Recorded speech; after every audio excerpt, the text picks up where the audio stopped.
The digital clock on my nightstand blinked 2:17 a.m. when I woke up screaming Frank's name.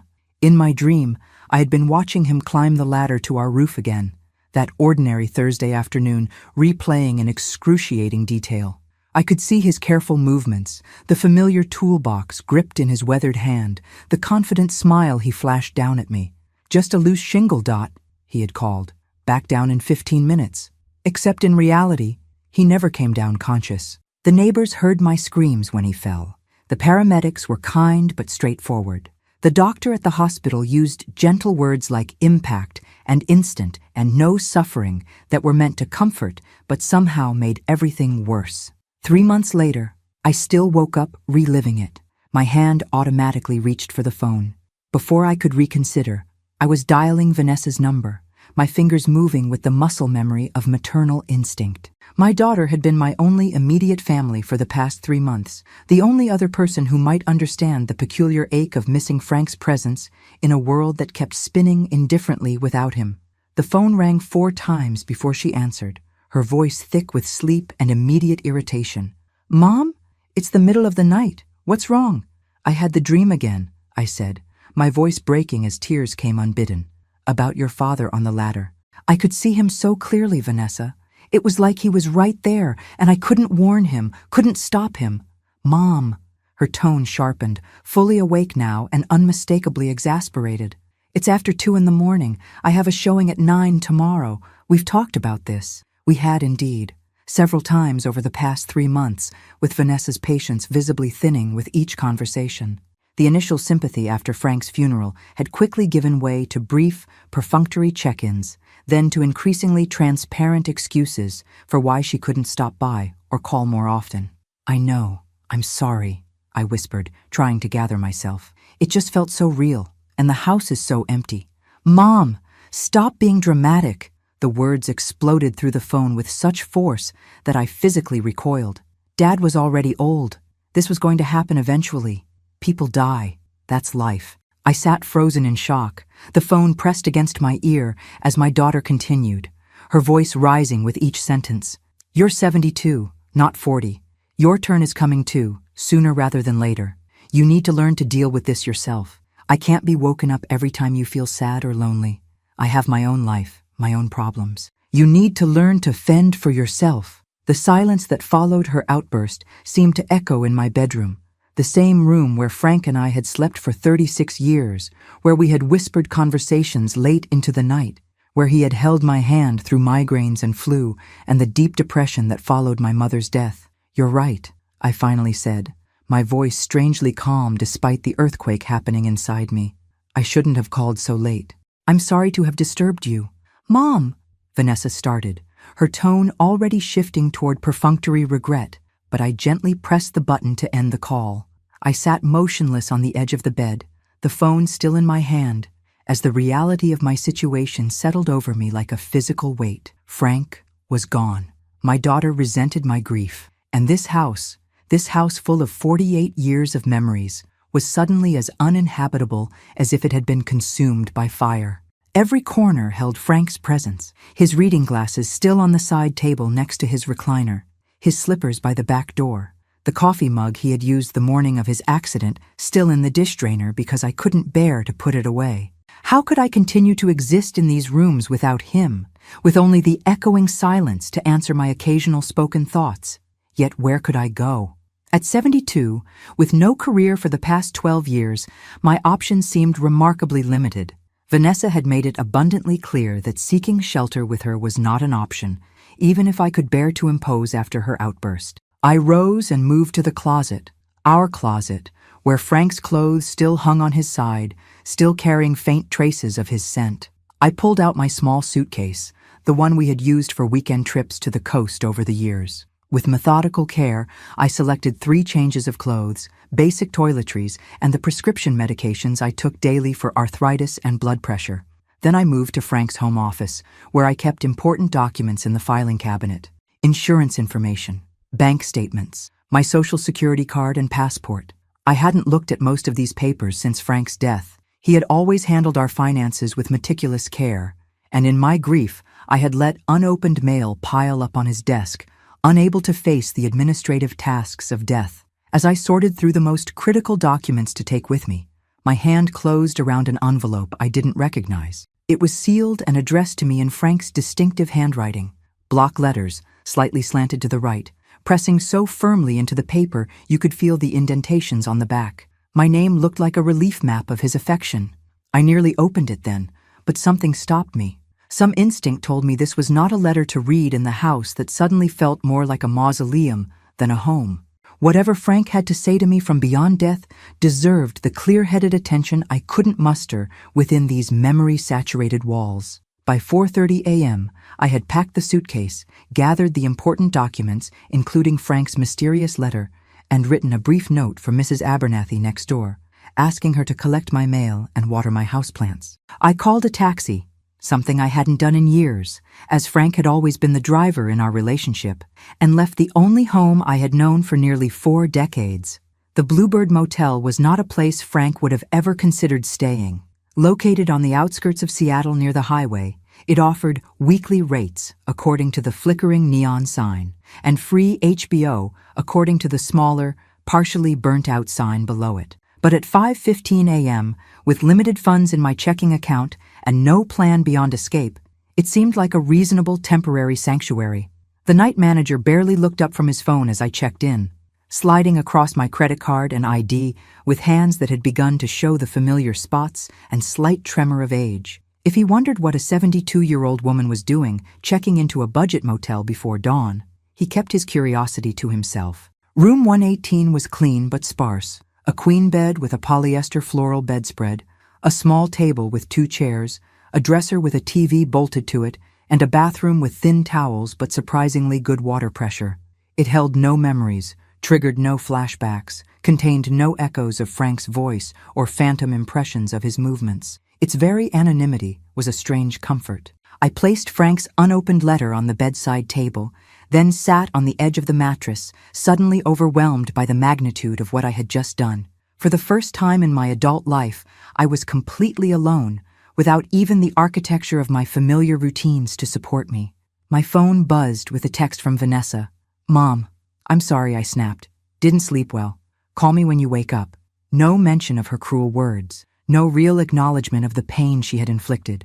Just a superficial apology designed to reset our interaction to its previous pattern.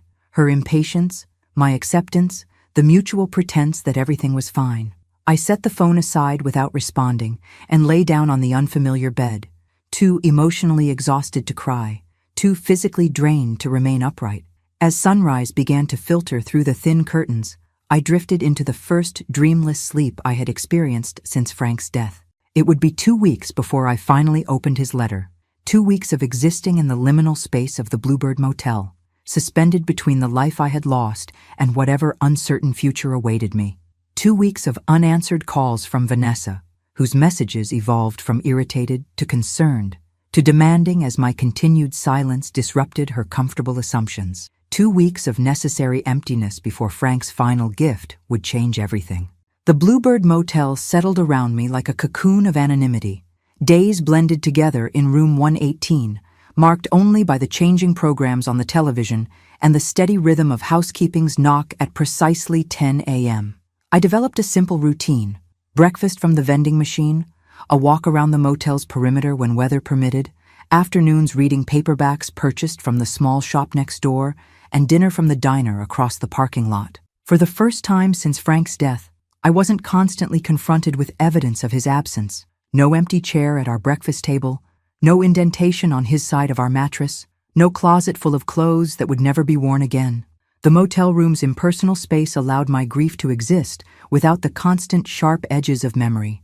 Vanessa's calls and texts continued, evolving from the perfunctory apology to increasing concern and finally to unmistakable irritation. "Mom, this is ridiculous. Where are you? Mrs. Abernathy said you left a note. Are you okay? If you don't call me back, I'm going to file a missing person report. I can't believe you're doing this to me. I said I was sorry." Each message revealed more about her perception of our relationship, that my actions were things done to her rather than choices made for my own well-being, that her brief, unspecific apology should have been sufficient to erase the cruel words that had driven me from my home, that my silence was an attack rather than self-preservation. I texted her once, briefly, "I'm safe and need some time alone. Please respect that." Then silenced the notifications as they continued to arrive. On my 4th day at the Bluebird, I visited the bank where Frank and I had kept our accounts for decades. The manager, Mr. Winters, recognized me immediately. "Mrs. Hayes, we've been trying to reach you." His concerned expression shifted to embarrassment. About Mr. Hayes's accounts. In my grief-fogged state, I had handled only the immediate financial necessities after Frank's death, the funeral expenses, immediate bills, but had neglected the broader financial picture.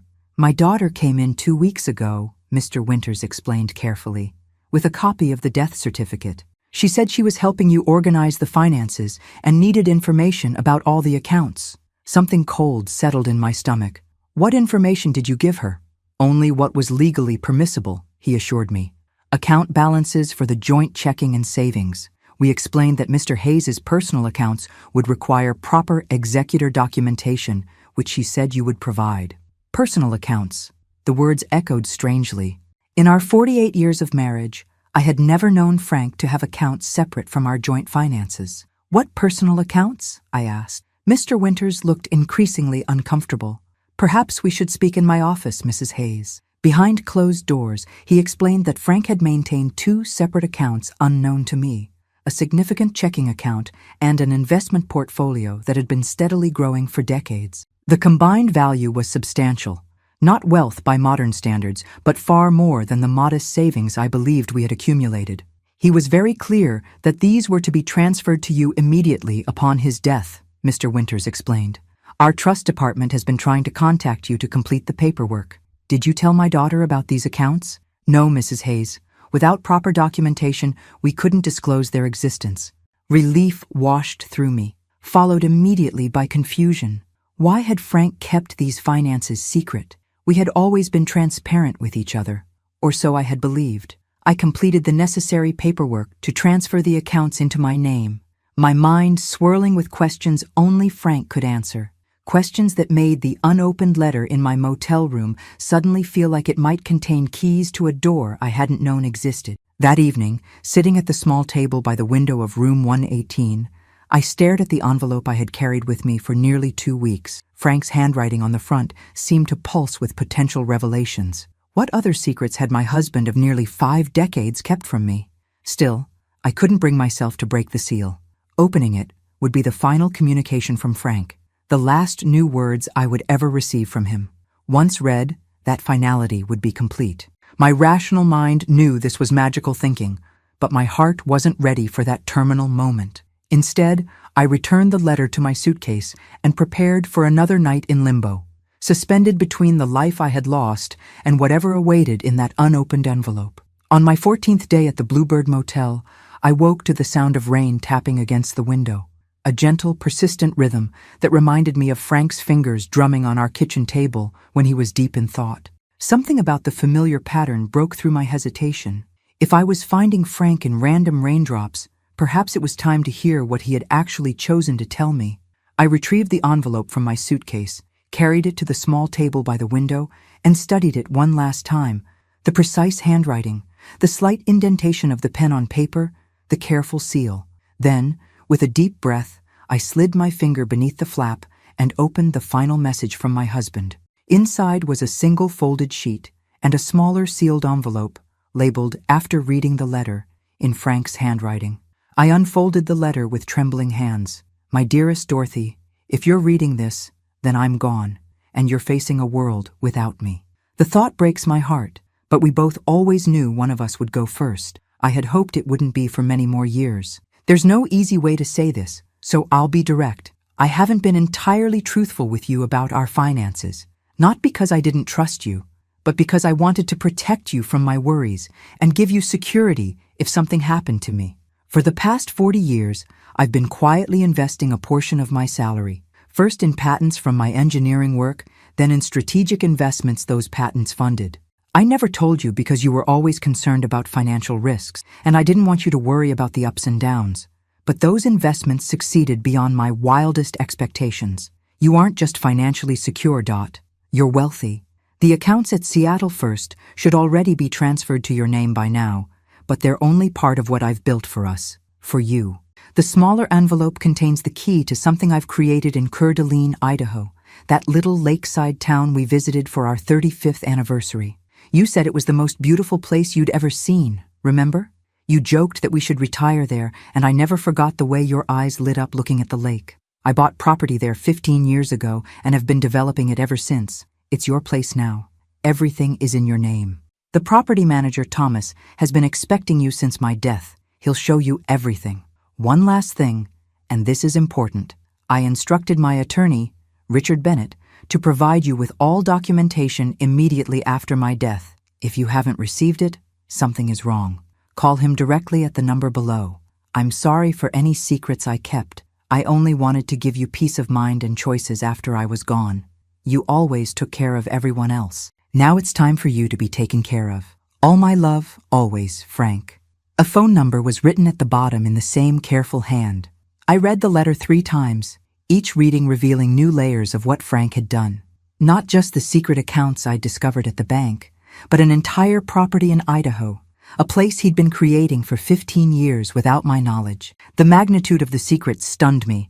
Not just the financial aspect, but the fact that my husband, whom I thought I knew completely after 48 years, had maintained such a significant part of his life separate from our shared existence. With slightly steadier hands, I opened the smaller envelope.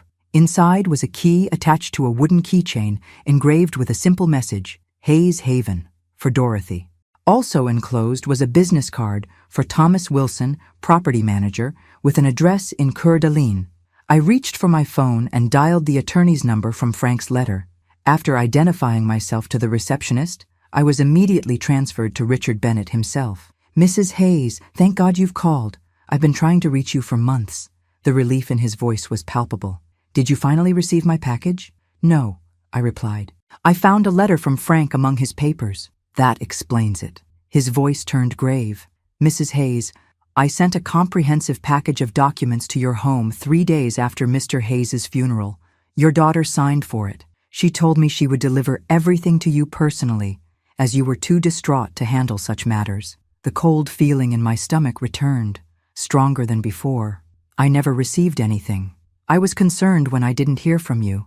I called several times, but your daughter always said you were resting or couldn't come to the phone. He paused. Mrs. Hayes, that package contained documentation for assets worth over $4 million, including the Idaho property. Everything is legally in your name, but those documents included important access information.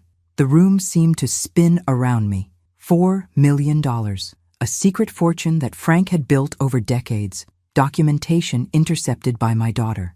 Mrs. Hayes, are you still there? Yes, I managed, my voice sounding distant even to my own ears. Mr. Bennett, I think my daughter has been keeping some significant information from me. I was beginning to suspect as much, he replied grimly. Where are you now? We need to talk in person. As I gave him the motel information, my mind was already racing ahead to Idaho, to the property Frank had created in secret, to the daughter who had hidden his final gift from me. The limbo of the past 2 weeks suddenly shattered, replaced by a clarity as sharp as broken glass. Richard Bennett arrived at the Bluebird Motel 3 hours later, his luxury sedan looking distinctly out of place in the parking lot. A tall man with silver hair and wire-rimmed glasses, he carried a leather portfolio and the gravitas of 4 decades in estate law. His expression upon seeing my accommodations conveyed concern without judgment. Mrs. Hayes, I can't tell you how troubled I've been about this situation, he said, once we were seated at the small table in my room. When I couldn't reach you directly, I should have been more persistent. Please call me Dorothy, I said, and you couldn't have known what was happening. He opened his portfolio and spread several documents before me.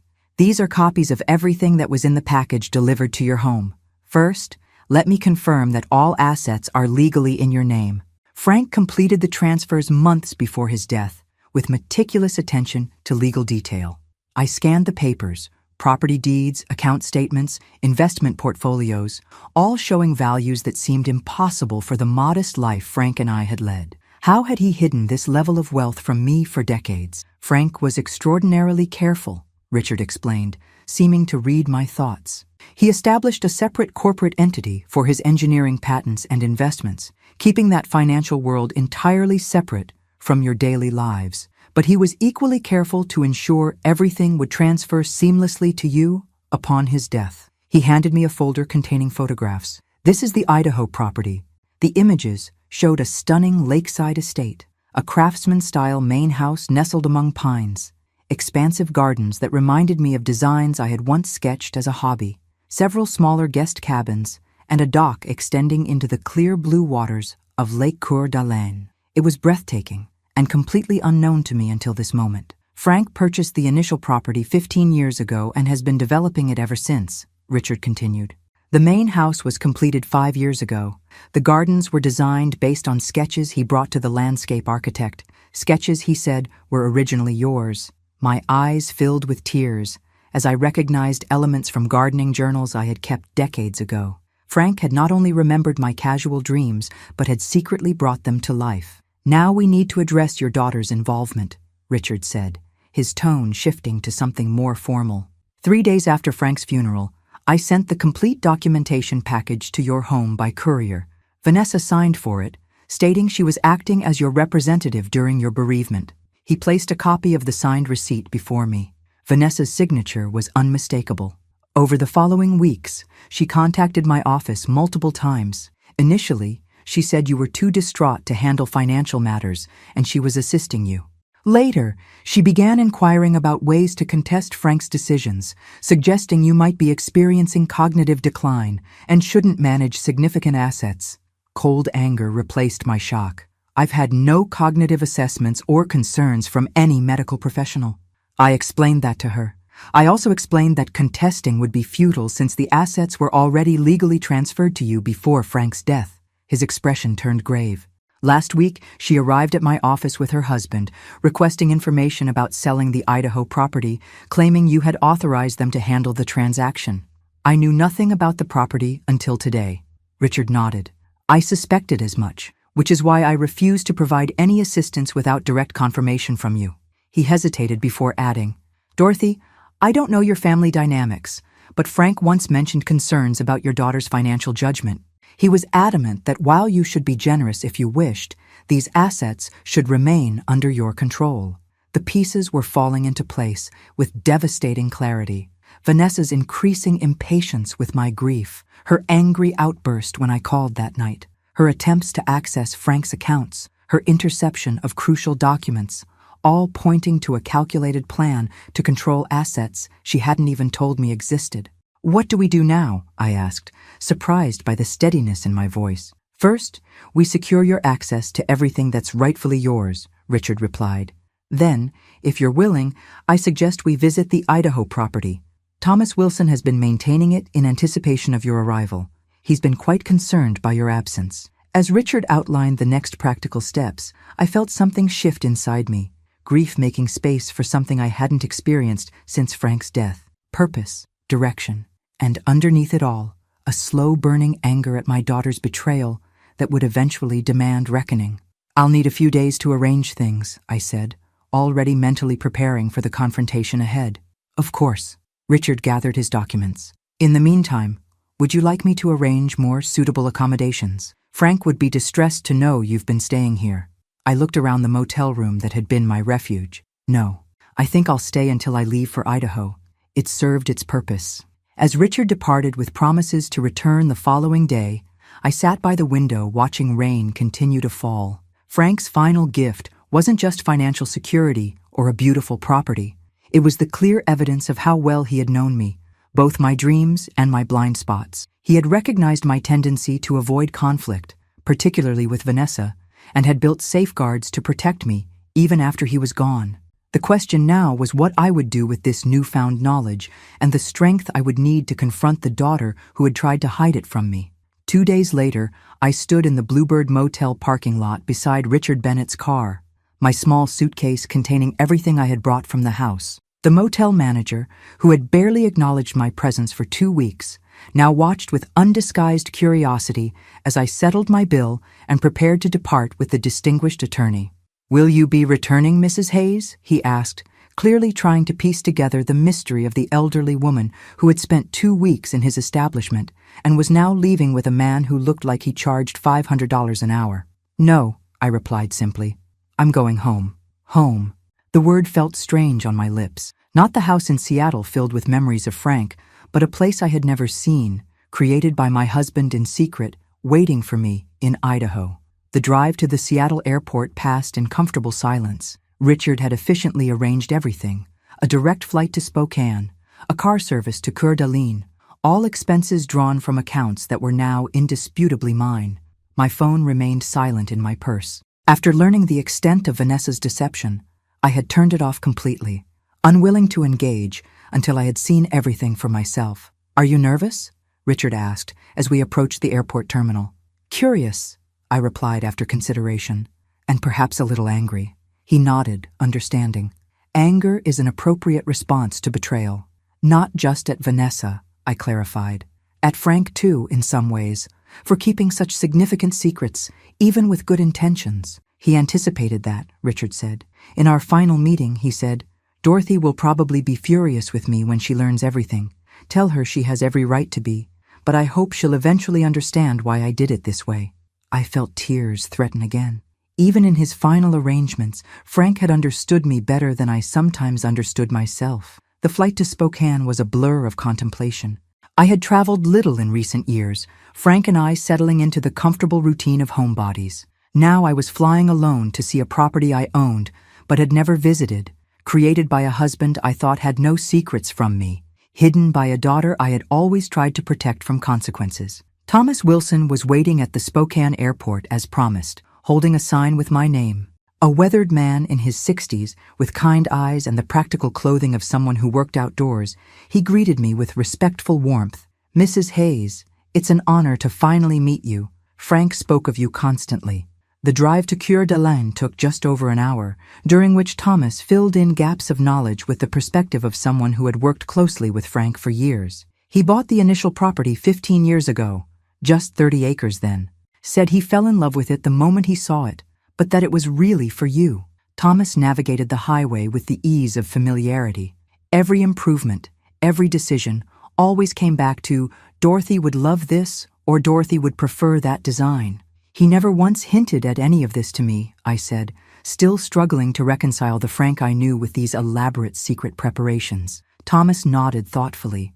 "He explained that to me once. Said you'd spent your life worrying about practical matters, making sure the family had security. He wanted to build something that would be waiting when you no longer needed to worry."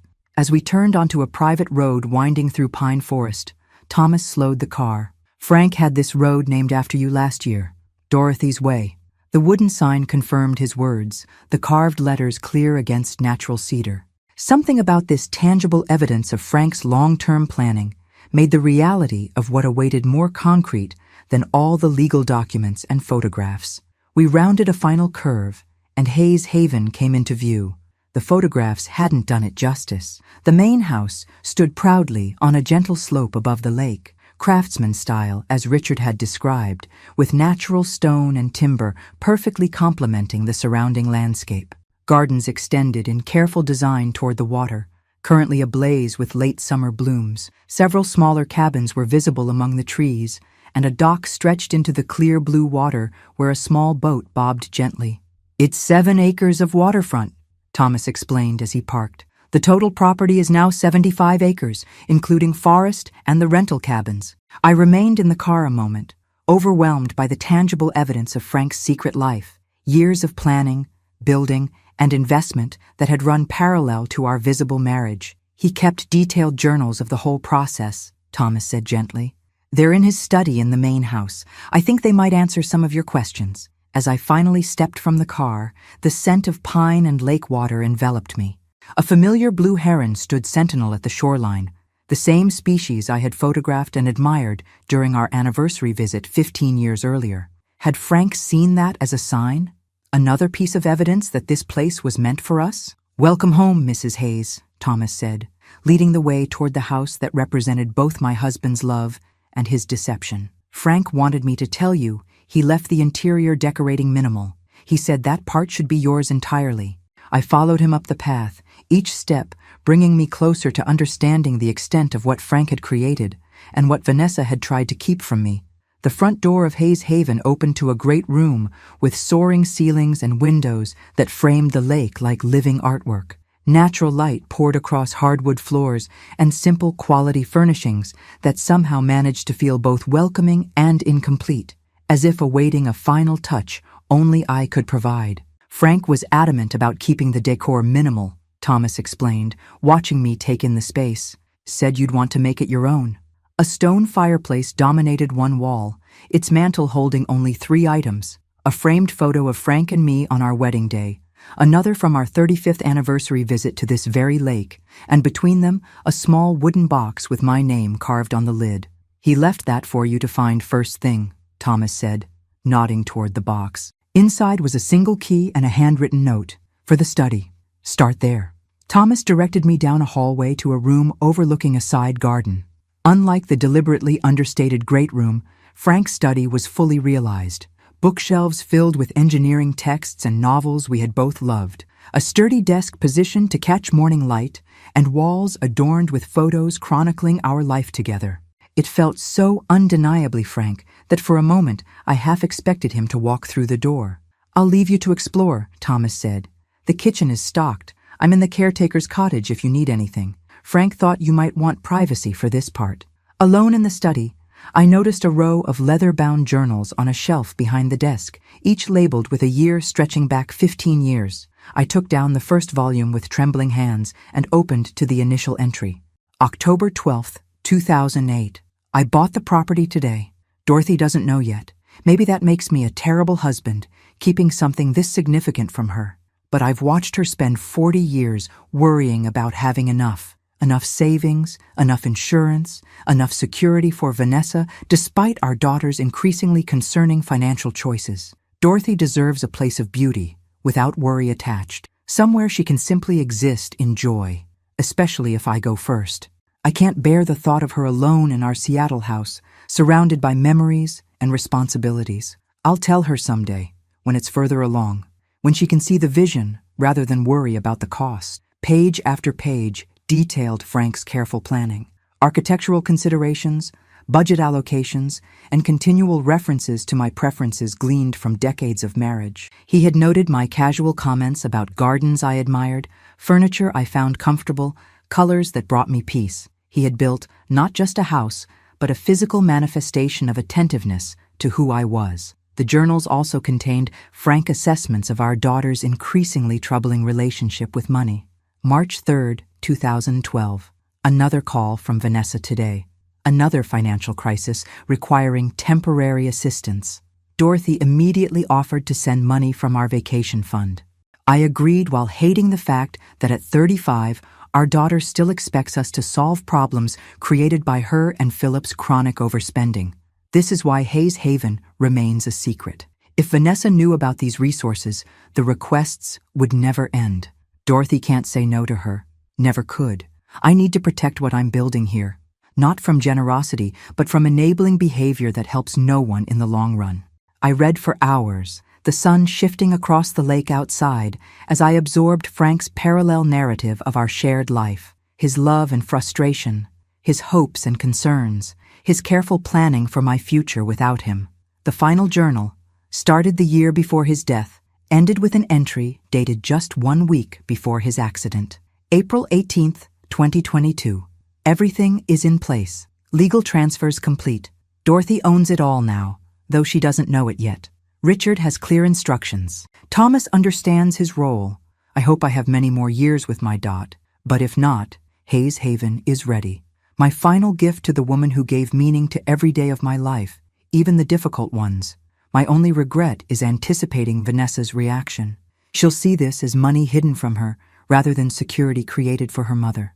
Dorothy will struggle with that conflict. I've tried to build protections against Vanessa's influence while knowing Dorothy's soft heart will be pulled in multiple directions. In the end, I have to trust the strength Dorothy doesn't recognize in herself. It's always been there, buried beneath her gentle nature. If necessary, Hayes Haven will help her find it. I closed the journal as twilight settled over the lake. Frank had known our daughter better than I had allowed myself to. He had anticipated exactly the scenario that had unfolded after his death: Vanessa's attempts to control assets, my vulnerability during grief, the interception of documents meant for me. What he couldn't have anticipated was the cruel catalyst that would drive me from our Seattle home to a cheap motel where I would finally open his letter. Vanessa's cutting words had inadvertently set in motion exactly what Frank had tried to create: my discovery of Hayes Haven and the independence it represented. As darkness fell, I moved through the house that was somehow both strange and familiar, turning on lights and running my fingers over surfaces Frank had selected with me in mind. In the master bedroom, I found clothing in my size, hanging in the closet with tags still attached, and toiletries I preferred arranged in the bathroom. My husband had thought of everything, except perhaps how to help me reconcile the love behind his deception with the pain of realizing how much he had kept from me, or how to address the daughter who had tried to hide it all. After 3 days exploring Hayes Haven, I finally turned my phone back on. 27 voicemails and 43 text messages awaited, most from Vanessa, their tone evolving from irritation to manufactured concern to something approaching panic. The most recent, sent yesterday: "Mom, I've filed a missing person report. Police are involved now. This isn't funny anymore." I called Richard Bennett first, explaining my decision to contact Vanessa. "Are you certain you're ready?" he asked. "There's no rush to confront her." "I need to resolve this," I replied. "I can't fully embrace Hayes Haven with this hanging over me. Would you like me to be present for the conversation?" I considered his offer, tempted by the prospect of professional support, but something in me, perhaps the strength Frank had referenced in his journals, rejected the idea. "No, this needs to be between mother and daughter." After ending the call with Richard, I took a deep breath and dialed Vanessa's number. She answered on the first ring. "Mom, oh my God, where have you been? I've been worried sick." Her voice held the same practiced concern I'd heard countless times when she wanted something, usually money. Now that Frank's journals had illuminated the pattern, I couldn't believe I'd missed it for so many years. "I'm in Idaho," I said simply, "at Hayes Haven." A long silence followed, heavy with unspoken revelations. When Vanessa finally spoke, her voice had lost its solicitous tone. "How did you find out about that place?" "Frank left me a letter. I found it among his papers before I left Seattle." Another silence. I could almost hear her recalculating, formulating a new approach. When she spoke again, her voice was carefully modulated. "Mom, I was going to tell you about the property. I just thought it was too much for you to handle while you were grieving. I was trying to protect you, like you protected me by intercepting the documents Richard Bennett sent, by hiding the existence of Frank's investments, by exploring ways to question my competence." A sharp intake of breath. "Who told you that? That lawyer? He's completely misrepresented." "Please don't lie to me anymore, Vanessa." My voice remained steady despite the emotion churning beneath. "Richard has documented everything. I've read Frank's journals. I know what you were trying to do. You don't understand." Her tone shifted to defensive indignation. "Dad kept secrets from both of us for years. He controlled everything, made all the financial decisions, and then just expected us to follow his plans after he was gone. It's not fair." "Fair?" The word hung between us. Was it fair to intercept documents meant for me? To hide the existence of Hayes Haven? To call your recently widowed mother dramatic for grieving and tell her to learn to fend for herself? I was tired and frustrated that night. The excuse sounded hollow, even as she offered it. "You called at 2 a.m. Anyone would have snapped, perhaps. But most daughters wouldn't then use that opportunity to conceal millions in assets from their mothers." Vanessa's composure finally cracked. "You have no idea what Philip and I have been going through financially. We're facing bankruptcy, might lose our house, and all this time you and Dad had millions hidden away. Do you know what we could do with even a fraction of that money?" And there it was, the raw truth beneath the manipulation. Not concern for my welfare, but resentment of resources she felt entitled to. Frank built Hayes Haven for me, Vanessa. Not for you, not for Philip, and not for your financial problems. So that's it?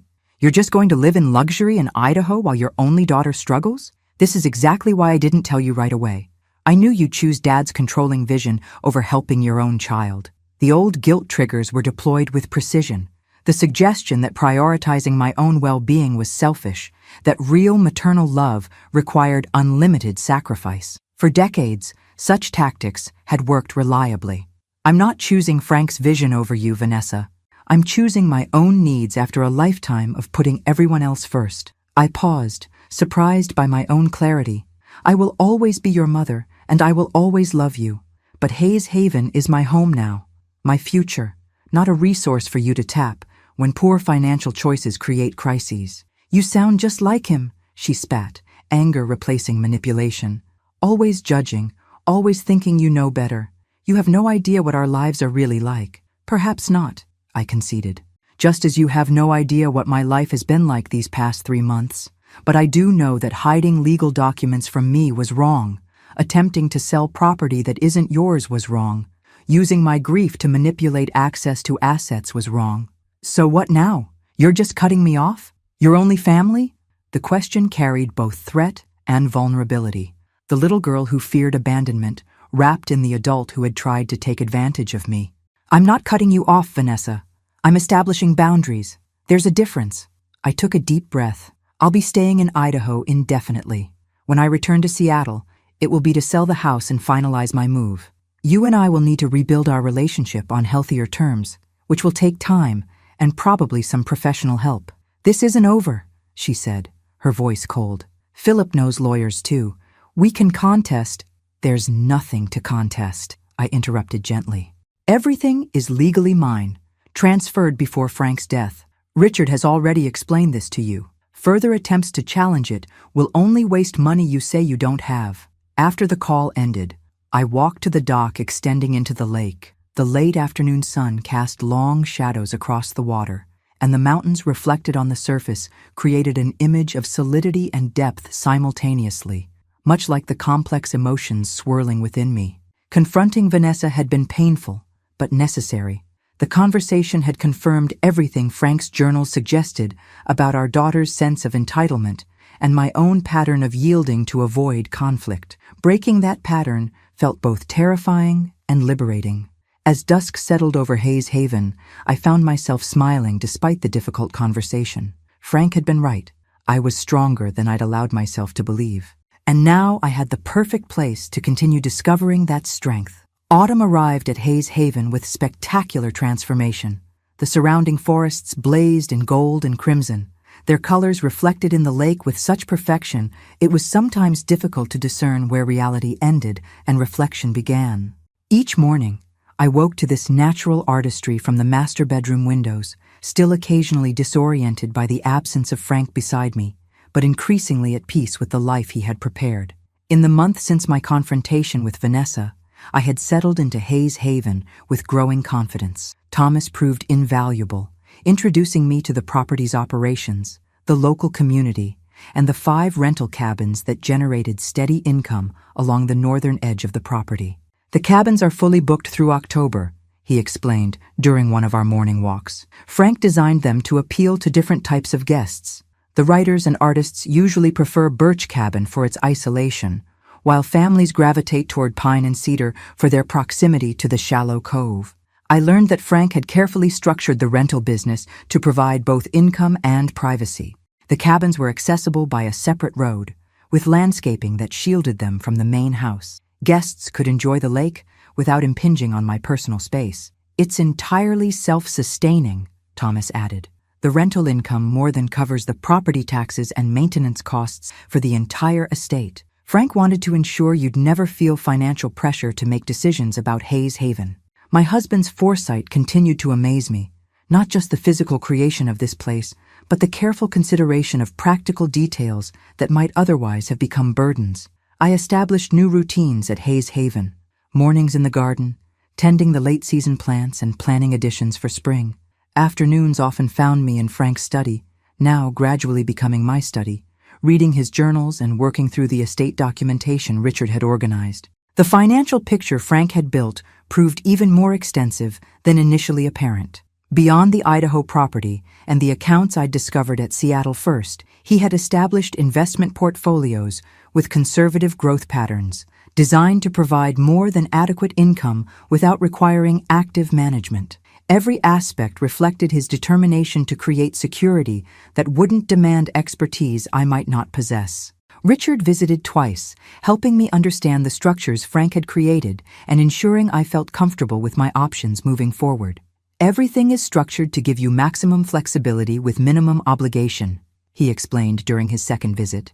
You can be as involved or uninvolved with the management as you choose. Frank thought of everything, I observed, reviewing the meticulous documentation. Almost everything, Richard corrected gently. He couldn't anticipate how you would handle the relationship with Vanessa going forward. That's the one area where he expressed uncertainty in our discussion. Vanessa. Despite the clarity of our confrontation, the situation remained complicated.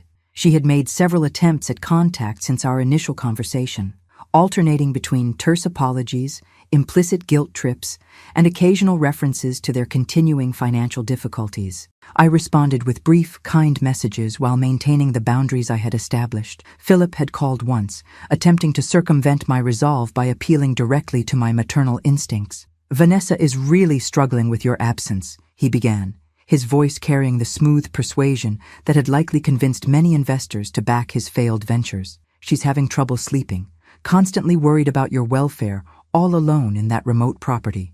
"That's very considerate," I replied, though she seemed less concerned about my welfare when I was sleeping in the Bluebird Motel for 2 weeks. The reference to my motel stay, something I'd never mentioned directly to Vanessa, created a telling pause in his practiced delivery. "Look, Dorothy," he finally continued, dropping the pretense of concern. "We're family. Families should support each other. Frank clearly wanted his assets to benefit all of us, not just be tied up in an empty property in Idaho." "Frank's intentions were quite explicitly documented," I responded, surprising myself with my firmness. "Hayes Haven was created specifically for me, not as a family resource to be liquidated for other purposes." After that conversation, the direct appeals ceased, though Vanessa continued her periodic text messages, each one a small test of my new boundaries. In late October, I received an unexpected call from Marianne Cooper, Vanessa's mother-in-law, whom I had met only a handful of times at family events. "Dorothy, I hope you don't mind me reaching out," she began. "I've heard about your lovely place in Idaho and wanted to check how you're settling in." The casual reference to Hayes Haven immediately raised my suspicions. How much had Vanessa and Philip shared with her, and to what purpose? "It's been a healing transition," I replied carefully. "I can imagine. Such a thoughtful gift from Frank." Her voice remained pleasant, conversational. "Vanessa mentioned you might be considering some updates to the property, perhaps selling portions of the land you don't need." And there it was, the real purpose behind her call.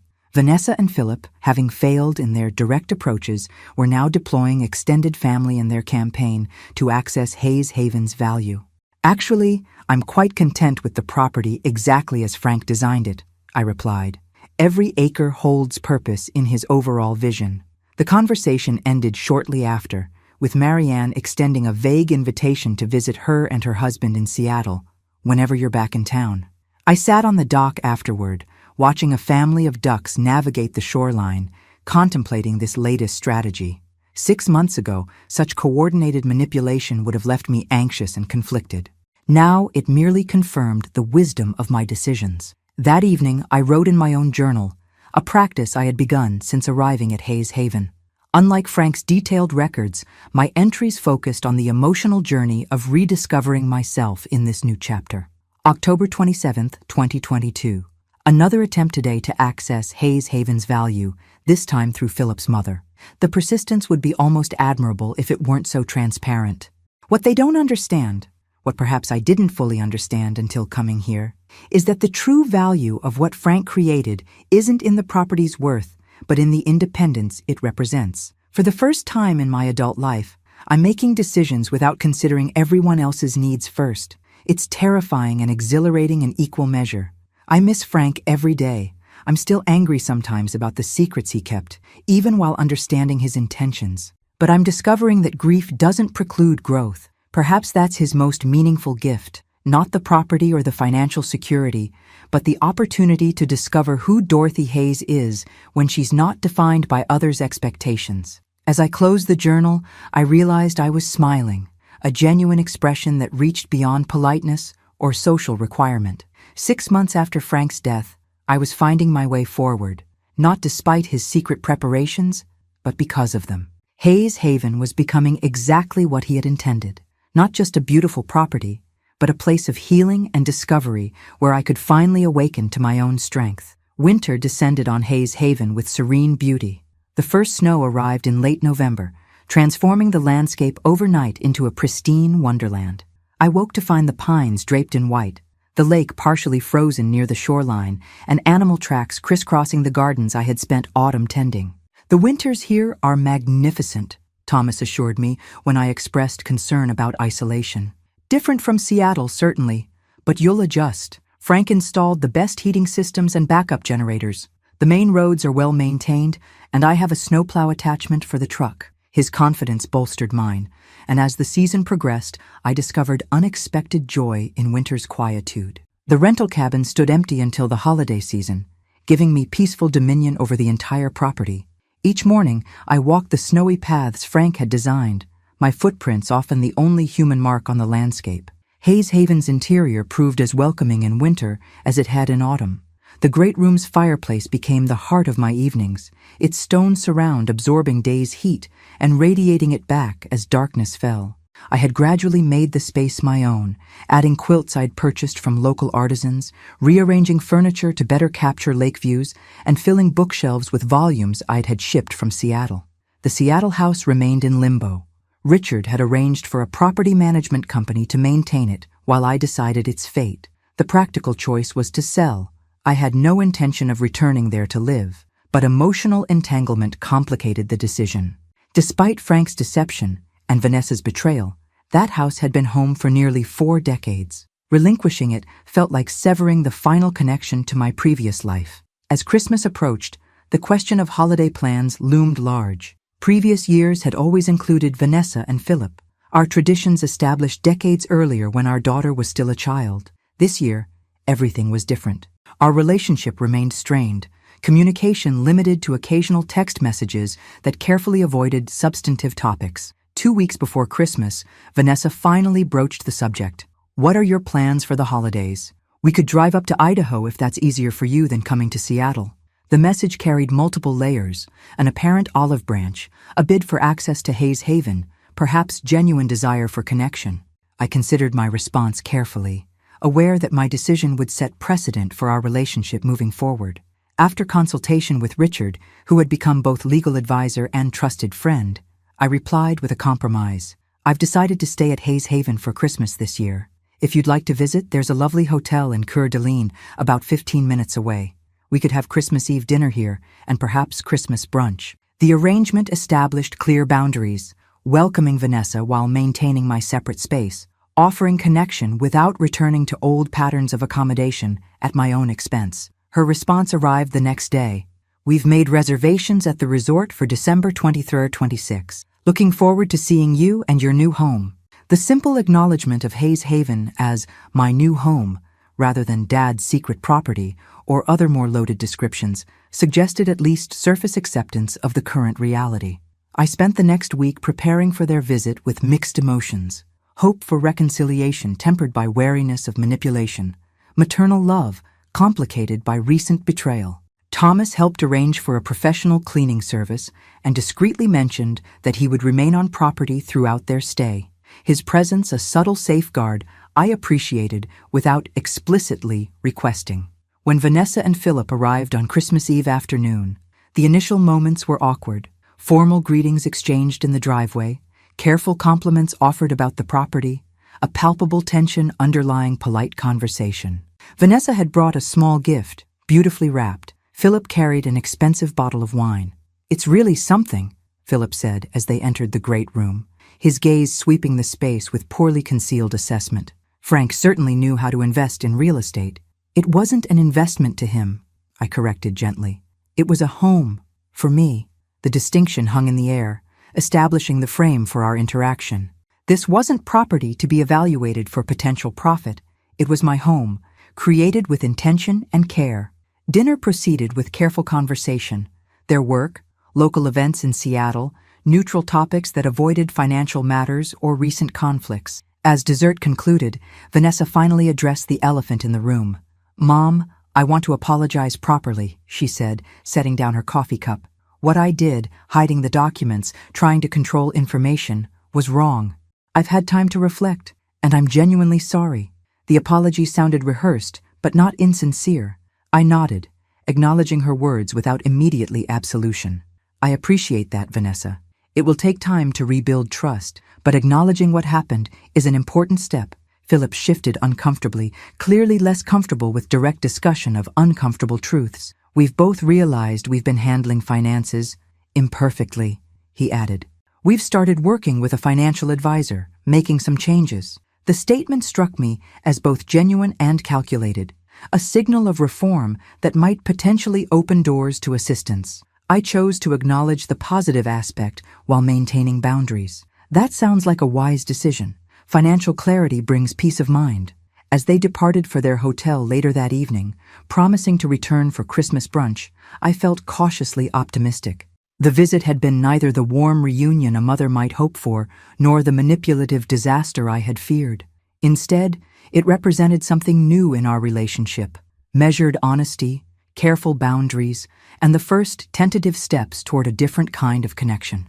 Standing in the doorway of Hayes Haven, watching their car disappear down the snow-lined drive, I realized how profoundly I had changed in the months since Frank's death. The woman who had called her daughter in tears at 2 a.m., desperate for comfort and connection at any price, had transformed into someone capable of both compassion and self-protection, someone who could love without surrendering boundaries. Frank would have been proud of this transformation, perhaps had even anticipated it when creating Hayes Haven. His final gift had not just been the property, but the opportunity to discover my own strength within its peaceful embrace. Spring arrived at Hayes Haven with jubilant energy. The frozen lake thawed, revealing deep blue waters that mirrored emerging clouds. Snow retreated from gardens where early bulbs pushed determinedly upward. Morning bird songs replaced winter's silence, and fresh green buds transformed bare branches into promises of renewal. With spring came decisions I had postponed through winter's contemplative months. The Seattle house remained my most significant unresolved matter, a physical tie to my previous life that required either maintenance or release. I think it's time, I told Richard during one of our regular phone consultations. I'm ready to sell the Seattle house. Are you certain? He asked, his tone supportive rather than challenging. There's no rush if you're still processing. I'm certain, I replied, surprising myself with the conviction in my voice. Hayes Haven is my home now. The Seattle house is a museum of what was. Frank and I built our life there, but this is where I'm building the rest of mine. The decision, once made, brought unexpected lightness. I arranged to visit Seattle the following week, staying at a hotel rather than the house itself, a practical choice that also symbolized my changed relationship with the property. The house required preparation before listing, sorting through decades of accumulated possessions, deciding what to bring to Idaho, what to sell, what to donate, what to offer Vanessa. My relationship with my daughter had gradually stabilized in the months following Christmas. Our communication remained careful but consistent, weekly phone calls that acknowledged our new reality without attempting to change it. Vanessa and Philip's financial situation had apparently improved through combination of actual reform and assistance from his parents. She had not asked me for money, a significant shift that suggested either genuine change or strategic patience. When I informed her of my decision to sell the house, her response was measured. I figured that was coming, she said. Do you need help sorting through things? The offer surprised me. Practical assistance without obvious agenda. Actually, yes. There's 40 years of life in that house. It's overwhelming to consider tackling alone. I can take some days off when you're in town. There are probably things you'll want me to have. Things for the donation center, things for the estate sale. Her matter-of-fact approach, absent both emotional manipulation and entitlement, represented progress I hadn't dared hope for 6 months earlier. We spent 5 days working through the Seattle house together. The process proved emotionally complex, but ultimately healing. Vanessa displayed unexpected sensitivity about certain items, insisting I keep Frank's favorite reading chair for Hayes Haven, helping pack his collection of first-edition engineering books, carefully wrapping the china we had used for special occasions throughout my marriage. I remember this, she said one afternoon, holding a hand-carved wooden box I had forgotten existed. Dad made this for you for your 20th anniversary. He worked on it in the garage for months. The box, a beautifully crafted jewelry case with my initials inlaid in contrasting wood, had been tucked away in a bedroom closet for years. Finding it now, as I prepared to permanently leave the house Frank and I had shared, felt like receiving a message from him. He was always making things for you, Vanessa continued, running her fingers over the smooth wood. Little gifts, projects. Hayes Haven was just the grandest version of what he'd been doing all along. Her observation, insightful and generous, suggested perspective I hadn't expected from her. Perhaps her own reflections during these months had yielded understanding alongside the financial reforms she claimed.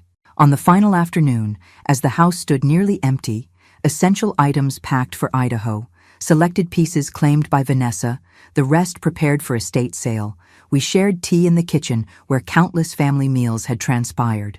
"I want you to know something, Mom," Vanessa said, her expression uncharacteristically vulnerable. "I've been seeing a therapist since January, working through some issues about money, about Dad, about my relationship with you." I waited, allowing her the space to continue at her own pace. "I was wrong about so many things. The way I responded when you called that night, how I handled the documents from Richard, the things I said about Dad controlling everything." She met my gaze directly. "I was jealous of your relationship with him, always had been. When he died, part of me thought, finally, Mom will need me more than she needed him." The raw honesty of her admission caught me unprepared. "Vanessa, please let me finish. This is hard to say." She took a deep breath. "When I found out about Hayes Haven, all I could see was that he'd created this whole other life that excluded me. Another special connection between you two that I wasn't part of.